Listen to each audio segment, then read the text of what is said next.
some of the most common ethics mistakes that are made by attorneys?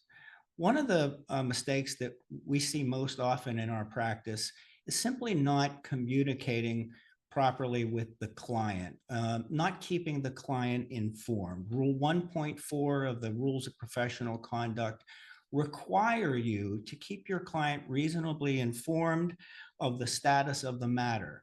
And too many times, attorneys don't return phone calls, don't respond to emails.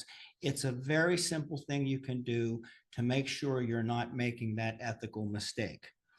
The other thing that we see all the time is missing deadlines. And it can get you in a lot of trouble if you miss a statute of limitations or an expert deadline.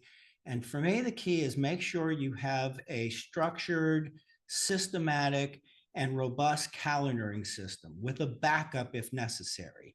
And the important thing to remember is your inbox is not your to-do list. Don't think that because it's in your inbox, you'll remember that something has to be done on a particular date. Get it in the calendar. And then finally, one of the things that we see often are problems that arise from what we call phantom clients. This is the client who calls you about a matter and you say, I'm going to look into that for you. And then it doesn't really go anywhere.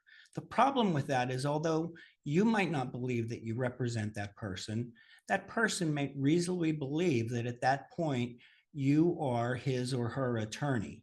And so the way to avoid that is, my rule of thumb is that if anything with that potential client goes beyond an initial phone call, I make sure to document either in an email or in writing that I have declined the case, I will not be representing the client, and I've advised the client of the statute of limitations. Those are the common mistakes that we see, and if you follow those tips, hopefully you can avoid doing the same.